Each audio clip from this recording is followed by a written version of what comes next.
Red and blue lights spun in my driveway as 3 cruisers rolled up, sirens screaming, because Karen swore I was a dangerous squatter. "Get off this ranch now," Karen shrieked, waving a fake deed, insisting her son deserved my land more than I did. I'm Wade Colton, 42, a quiet rancher raising cattle and my teenage daughter alone since my wife passed 3 years ago. Our HOA, Cedar Bluff Estates, absorbed my grandfather's ranch decades ago, though I kept full deed and total independence from their rules. Karen Whitfield became HOA president last spring, obsessed with improving property values by controlling every fence, gate, and pasture view. She'd stop by uninvited, clipboard in hand, muttering that ranches didn't belong in her manicured, gated community anymore. Her son Tyler, jobless and broke, kept eyeing my 12 acres, joking he'd flip it into townhomes someday. One morning I found HOA stakes hammered across my north pasture, marking future community easement without a single notice sent. I yanked every stake out and mailed Karen a copy of my recorded deed, clearly outside HOA jurisdiction entirely. She called it aggressive, claiming I damaged official property and threatening fines I legally didn't even owe her. Tyler started parking his truck on my access road, blocking my cattle trailer, smirking whenever I asked him to move.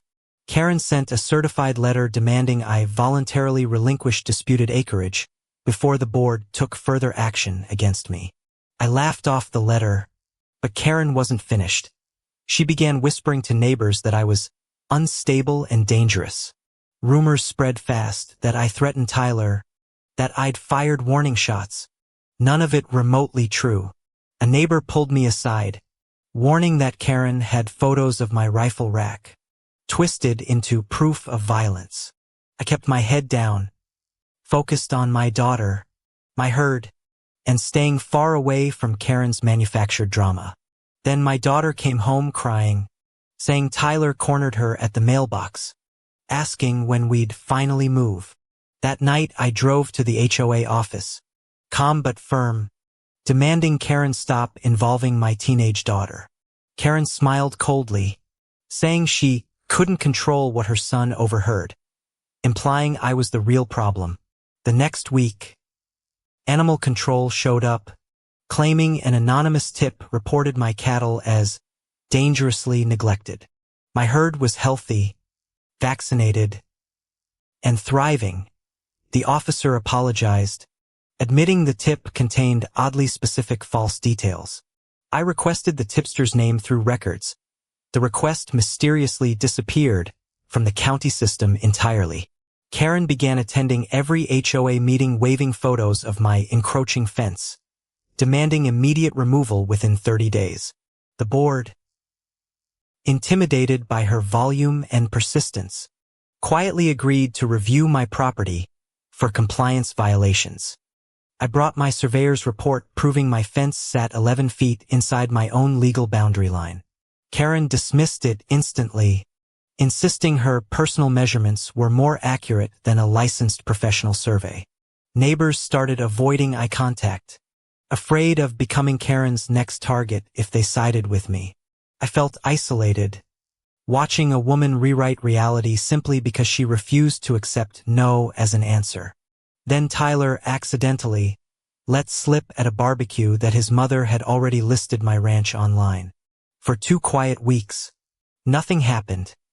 Karen seemingly retreated, and I dared to hope this nightmare was ending. I focused on branding season, my daughter's school play, small normal joys I'd nearly forgotten existed lately. A retired deputy neighbor mentioned Karen had been asking questions about county land records downtown, oddly specific ones. I brushed it off, telling myself paperwork couldn't hurt me when my ownership was completely, undeniably legitimate. The calm shattered when a moving truck appeared on my land, Tyler directing workers to start clearing the barn. I confronted them immediately. Tyler waved a paper claiming Karen arranged transfer through an emergency HOA eminent domain vote. No such vote existed legally, but the forged-looking document had official letterhead and a suspiciously fresh signature. I called the county recorder's office. They confirmed no transfer, no vote, nothing filed under Cedar Bluff Estates ever. Karen arrived screaming that I was trespassing on approved community property, ordering the movers to continue regardless. I stood my ground, phone recording everything, while she grew louder, more erratic, more visibly unhinged by minute. She threatened to have me removed by force, dialing someone frantically while glaring straight into my camera. My daughter watched from the porch, terrified, as strangers hauled boxes toward our barn without any legal authority.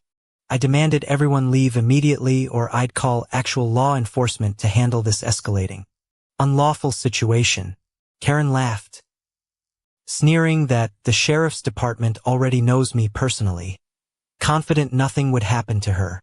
I quietly noted her confidence, filing it away, sensing she genuinely believed she was untouchable in this town. Tyler shoved past me toward the barn door, and I firmly blocked him, refusing to let strangers inside. Karen shrieked that I'd assaulted her son, though he'd been the one physically pushing forward the entire time. Neighbors gathered on the road, filming everything, whispering that Karen had clearly lost complete control of reality. She pulled out her phone, dialing 911 herself, breathlessly reporting a dangerous armed man refusing lawful eviction. I stayed calm, knowing the truth was recorded, knowing every word she said was provably, spectacularly false. Minutes felt endless as we waited, Karen pacing triumphantly. Certain deputies would drag me off her rightful land. Finally, cruisers turned onto my gravel drive, lights flashing, dust rising as Karen straightened up, smiling victoriously. Finally, she announced loudly, "Someone's removing this squatter from my son's future property, once and for all." The lead deputy stepped out slowly, removing his sunglasses, studying the scene with unreadable, careful professional patience. My stomach tightened, wondering if reputation and volume might actually outweigh deeds, surveys, and simple recorded truth. Karen gestured wildly toward me, describing threats and violence that existed only inside her increasingly desperate imagination. The deputy glanced at me, then back at her, expression shifting into something between confusion and suppressed amusement. "Ma'am," he said carefully, "are you certain you want to file this complaint against this particular gentleman?" Karen snapped that of course she was certain, demanding immediate arrest before I destroyed more evidence somehow. The deputy turned toward me and said, "Afternoon, Sheriff Colton," snapping a respectful, unmistakable salute right there. Karen's triumphant smile collapsed instantly, color draining from her face as reality crashed down around her. "Sheriff?" she stammered, voice cracking, staring at me like I'd suddenly transformed into someone else entirely. "Elected 2 years ago," I said quietly, "though I mostly work cases downtown, away from my own ranch." The deputies exchanged glances, clearly already familiar with Karen's history of frivolous, exaggerated, resource-draining complaint calls. "You've called us 11 times this year alone," one deputy noted, scrolling through dispatch records on his tablet. Tyler backed away from the barn, suddenly desperate to distance himself from his mother's collapsing, humiliating scheme. I calmly handed over my recorded video, the forged transfer letter, and Tyler's earlier confession about the listing. The deputy's expression hardened, recognizing fraud, forged county documents, and a false emergency report, all in minutes. "Mom, forging government letterhead and filing false reports are both serious felony charges," he stated flatly, firmly. Karen's knees nearly buckled as handcuffs clicked around her wrists, her HOA clipboard clattering uselessly onto gravel. "You can't do this. I'm the HOA president," she screamed, though nobody present seemed remotely impressed anymore. Neighbors who'd filmed everything now cheered quietly, years of Karen's petty tyranny finally collapsing in one afternoon. Tyler stood frozen, watching his mother dragged toward the cruiser, his forged inheritance plan crumbling completely apart. Within weeks, Karen faced felony fraud and false reporting charges, permanently removed from the HOA board by unanimous vote. My daughter finally slept peacefully again, our ranch quiet, safe, and legally, undeniably ours once and for all. Every badge earns respect through truth, and Karen learned that lesson the hardest way possible, in handcuffs,